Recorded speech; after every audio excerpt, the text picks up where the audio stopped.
এই সময়ে আমাদের ঈমানকে টিকিয়ে রাখার জন্য আমাদের কয়েকটা মোটিভেশনাল চিন্তা মাথার মধ্যে আনতে হবে। হাদিসের মধ্যে আছে, লা তাজুলু কদামা ইবনি আদামা মাল কিয়ামা, কিয়ামতের ময়দানে একটা মানুষেরও, বনি আদম যত মানুষ পৃথিবীতে আছে, পৃথিবীতে অতিবাহিত হয়েছে, বর্তমানে আছে, ভবিষ্যতে আসবে, কিয়ামতের ময়দানে কেউ এক কদম অগ্রসর হতে পারবে না 5টি প্রশ্নের উত্তর দেওয়া ছাড়া। হাত্তা ইউসআলা আন খামসি খিসালিন, 5টি প্রশ্নের উত্তর দেওয়া ছাড়া সে যেতে পারবে না, অগ্রসর হতে পারবে না। 1 নম্বর হলো আন উমরিকা ফিমা আফনাইতা, আল্লাহ তাআলা তোমাকে যে জীবন দিয়েছে সেই জীবনটা কি কাজে ব্যয় করেছো। এখন শক্তি আছে, ক্ষমতা আছে, বংশ পরিচয় আছে, হ্যাঁ অনেক কিছু আছে, আমি জীবনটা যেভাবে ইচ্ছা সেভাবে ব্যয় করলাম, এখানে আমাকে কেউ ধরতে পারলো না, এখানে আমাকে কেউ কিছু বলতে পারলো না, বললে উল্টা রিয়াকশন করে দিলাম। কিন্তু কিয়ামতের ময়দানে কারোর শক্তি আর কারোর ক্ষমতা থাকবে না, কারো হ্যালো থাকবে না, কারো দল থাকবে না, কারো চক্রান্ত আর কারো বাহিনীর কোনো ক্ষমতা থাকবে না। সেদিন আল্লাহ একমাত্র ক্ষমতা প্রতিষ্ঠা করবেন এবং তিনি সকল কিছু বাস্তবায়ন করবেন। তিনি প্রথমে আমাদেরকে জিজ্ঞেস করবেন, তোমাকে যে 60, 70, 80, 90, 100, 120, 130 বছর হায়াত দেওয়া হলো, এই সময়টা তুমি কোন কাজে ব্যয় করেছো? এর উত্তর দেওয়া ছাড়া এক কদমও অগ্রসর হওয়া যাবে না। 2 নম্বর হলো ওয়ান শাবাবিকা ফীমা আবলাইতা, যৌবন কাল সবচাইতে শ্রেষ্ঠ এবং সবচাইতে ইম্পর্টেন্ট কাল। এই কালেই সবাই কি করে? উন্নতি করে। এই কালেই মানুষ কি করে? যা কিছু করার করে নেয়। এই কালেই মানুষ কি করে?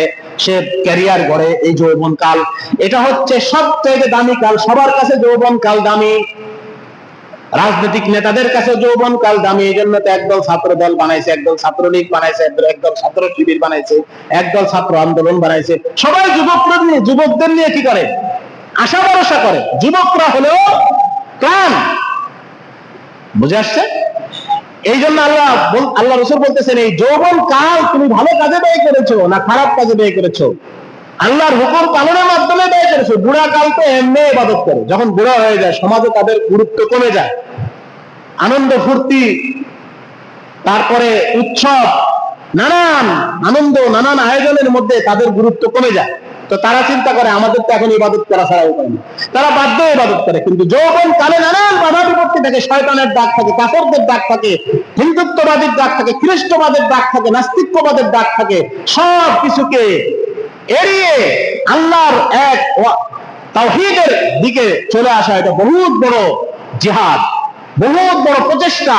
সুতরাং এই কালটা আমি আসলে কি আমার খায়সাতের মাধ্যমে নিজের উপবৃত্তি দিয়ে চলাইছি, নাকি আমি আল্লাহর হুকুমকে ভয় করে সেটা পালন করেছি? এর হিসাব দিতে হবে। ওয়ান মালিকা মিন আইনা ইকতাসাবতা ওয়া ফীমা আনফাকতা, তুমি যে মাল কামাইছো প্রথমে এই হিসাব দিতে হবে, মালটা কেমনে কামাইছো।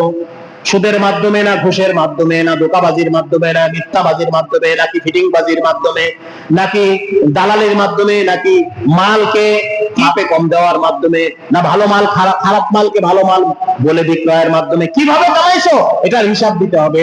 এরপরে তুমি এটা কোন জায়গায় খরচ করছো এই হিসাবও দিতে হবে। এই হিসাব দেওয়ার আগে কেউ লড়তে পারবে না কিয়ামতের ময়দানে। তারপরে ওমা আমিলতা ফীমা আলিমতা, তুমি যা জানো সেই অনুযায়ী কি পরিমাণ আমল করেছো। আরেক হাদিসের মধ্যে আছে, ইগতানিম খামসান ক্বাবলা খামসিন, 5 জিনিস আসার পূর্বে 5 জিনিসকে গনিমত মনে করো, সুবর্ণ সুযোগ মনে করো। হায়াতাকা ক্বাবলা মাউতিক, তোমার জীবনটাকে মৃত্যু আসার আগে তুমি কি করো? মর্যাদা দাও। ওয়াসিহহাতাকা ক্বাবলা সাকামিক, তোমার অসুস্থতা আসার পূর্বে সুস্থতাকে তুমি কি করো? মর্যাদা দাও, গুরুত্ব দাও, মূল্যায়ন করো। ওয়া ফারাগাকা ক্বাবলা শুগলিক, তোমার ইবাদতের সুযোগ থাকার, ব্যস্ততা আসার পূর্বে তুমি যে কি ছিলে, ফ্রি ছিলা, এই সময়টাকে তুমি গুরুত্ব দাও, যেন বেশি বেশি ইবাদত বন্দেগী করে আল্লাহকে ডেকে আল্লাহওয়ালা হতে পারো।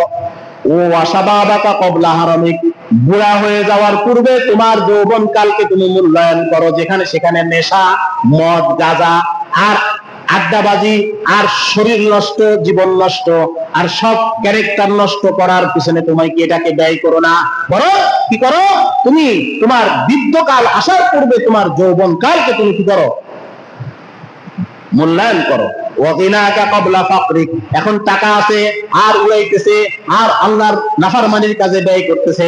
বলে যে এক সময় দারিদ্রতা আসবে, তখন তুমি আফসোস করবা, তখন কাজ হবে না। এই জন্য দারিদ্রতা আসার পূর্বে তোমার মাল থাকার সময়টাকে তুমি মূল্যায়ন করো। সময় কম, এই জন্য আমি সংক্ষেপে হাদিসগুলো বলতেছি।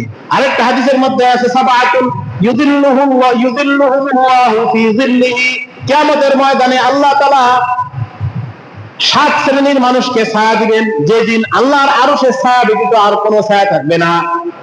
ইয়াউমা লা যিল্লা ইল্লা যিল্লু, এক নম্বর হলো ইমামুন আদিলুন, ন্যায়পরায়ণ ইমাম, ন্যায়পরায়ণ বাদশা। ন্যায়পরায়ণ বাদশা, স্বৈরাচার বাদশা না, কি ন্যায়পরায়ণ বাদশা। এই ব্যক্তিকে আল্লাহ তাআলা যদি সে জাতির প্রতি ন্যায় বিচার করে, তাহলে আল্লাহ তাআলা তাকে আরশের নিচে ছায়া দিবেন। তারপরে ওয়া শাবুন নাশা ফি ইবাদাতিল্লাহ, ওই যুবক যার সামনে মোবাইল আছে, যার সামনে অশ্লীলতা আছে, যার সামনে নারী আছে, যার সামনে মদ আছে, যার সামনে নেশার সমস্ত আসবাব আছে, নাফরমানির সব কিছু আছে, এই সবগুলোকে ছেড়ে দিয়ে সে আল্লাহর ভয়ে ইবাদতের মধ্যে সময়টাকে সে কি করেছে, অতিবাহিত করেছে, ওই যুবককেও কিয়ামতের ময়দানে আল্লাহ তাআলা আরশের নিচে ছায়া দিবেন। ওয়ারাজুলুন কলবুহু মুআল্লাকুন ফিল মাসাজিদি, এবং ওই ব্যক্তি, যে ব্যক্তির মনটা সবসময় মসজিদে লেগে থাকে, মসজিদ থেকে পলায়ন করতে চায় না, শুধু সময়ের দিকে আর আইন কানুনের দিকে আর ঝগড়াঝাটি বাধায় মসজিদ থেকে বের হতে চায় না, বরং সে মসজিদে কতটুকু সময় বেশি সময় ব্যয় করতে পারে, কখন সে মসজিদে আসবে, আল্লাহ তাআলাকে ডাকবে, এই আশায় থাকে, এমন ব্যক্তিকে কিয়ামতের ময়দানে আল্লাহ তাআলা আরশের নিচে ছায়া দিবেন। ওয়া রাজুলুন কলবুহু মুআল্লাকুন ফিল মাসাজিদি ওয়া রাজুলানি তাহাব্বা ফিল্লাহ, ওই দুই ব্যক্তি যে একে অপরকে ভালোবাসে দ্বীনের কারণে, ইসলামের কারণে, এবং তারা এই ইসলাম প্রতিষ্ঠা করতে গিয়ে, দ্বীনের ইবাদত বন্দেগী করতে গিয়ে তারা একত্রিত হয়, কখনো আবার কখনো কি হয়ে যায়, বিচ্ছিন্ন হয়ে যায়। এই দুই ব্যক্তিকে আল্লাহ তাআলা আরশের নিচে ছায়া দিবেন। ওয়ারাজুলুন দাআতহু ইমরাতুন দাতা নাসাবিন ওয়া জামালিন, ওই ব্যক্তি, যেই ব্যক্তিকে ওই সুন্দরী রমণী, যার ক্যারেক্টার সুন্দর, যার চেহারা সুন্দর, যার সামাজিক অবস্থান অনেক উঁচু, দামি সম্মানিত মহিলা, কিন্তু তাকে খারাপ কাজের জন্য আহ্বান করেছে, প্রপোজ করেছে, খারাপ কাজের দিকে আহ্বান করেছে, তাকে কি করেছে, অন্যায় কাজের দিকে ডেকেছে, সে আল্লাহকে ভয় করে ওই মহিলার ডাকে সাড়া না দিয়ে সে কি করে তার থেকে পলায়ন করেছে। কিয়ামতের ময়দানে ওই যুবককে, ওই পুরুষকে কিয়ামতের ময়দানে আল্লাহ তাআলা আরশের নিচে ছায়া দিবেন। ওয়া রাজুল সাদাকা বিসাদাকাতিন ফাআফাহা, ওই যুবক, ওই ব্যক্তি যে নিজের কষ্ট অর্জিত হালাল মাল আল্লাহর রাস্তায় খরচ করছে, এমন ভাবে, এমন গোপনে খরচ করছে যে তার বাম হাতও জানে না যে ডান হাত কি দান করেছে, এমন ব্যক্তিকেও কিয়ামতের ময়দানে আল্লাহ তাআলা আরশের নিচে ছায়া দিবেন। এরপর আল্লাহ তাআলা লাস্টে যেটা বলছেন, ওয়ারাজুলুন যাকারাল্লাহ খালিয়া, মানুষের সামনে তো আমরা অনেক নিজেকে অনেক পীর সাহেব, অনেক বুজুর্গ, নামাজি বুঝাই, কিন্তু যখন নির্জন হয়ে যায় তখন শয়তান ধোঁকা দেয়। কত গুনাহের কাজ করি, গোপনে গোপনে কত গুনাহের কাজ করি, কত অশ্লীল কথা, কত হারাম কথা বলি, কত হারাম জিনিস দেখি যখন কেউ থাকে না। এই গোপন মুহূর্তে যে আল্লাহ তাআলাকে ডাকে, আল্লাহ তাআলাকে ডাকে, আল্লাহর ভয়ে তার চোখ দিয়ে পানি প্রবাহিত হয়, ওই ব্যক্তিকে কিয়ামতের ময়দানে আল্লাহ তাআলা আরশের নিচে ছায়া দিবেন, যেদিন ওই আরশের ছায়া ছাড়া আর কোনো ছায়া থাকবে না। এক হাদিসের মধ্যে আছে, যে ব্যক্তি আল্লাহর ভয়ে ক্রন্দন করে, তার চোখ দিয়ে যার এক ছিটা পরিমাণ পানি বের হয়, বেশি না, এক ছিটা, মাছির দানার কথা বলছে, মাছির দানা পরিমাণ পানি বের হয়, কিয়ামতের ময়দানে তার জন্য আল্লাহ তাআলা জাহান্নামকে হারাম করে দিবেন। সুবহানাল্লাহ। এজন্য একটু কাঁদা দরকার, গোপনে নির্জনে আল্লাহ তাআলার সামনে একটু কাঁদা দরকার। যদি এক ফোঁটা পানি আল্লাহর ভয়ে বের হয়ে যেতে পারে, আল্লাহ তাআলা বলেছেন যে তার জন্য জাহান্নাম হারাম হবে, জান্নাত ওয়াজিব হবে। আল্লাহ তাআলা আমাদেরকে আমাদের এই দুনিয়ার জিন্দেগীর জীবনকে, সময়কে আল্লাহ তাআলা গনিমত মনে করে ব্যয় করার তৌফিক দান।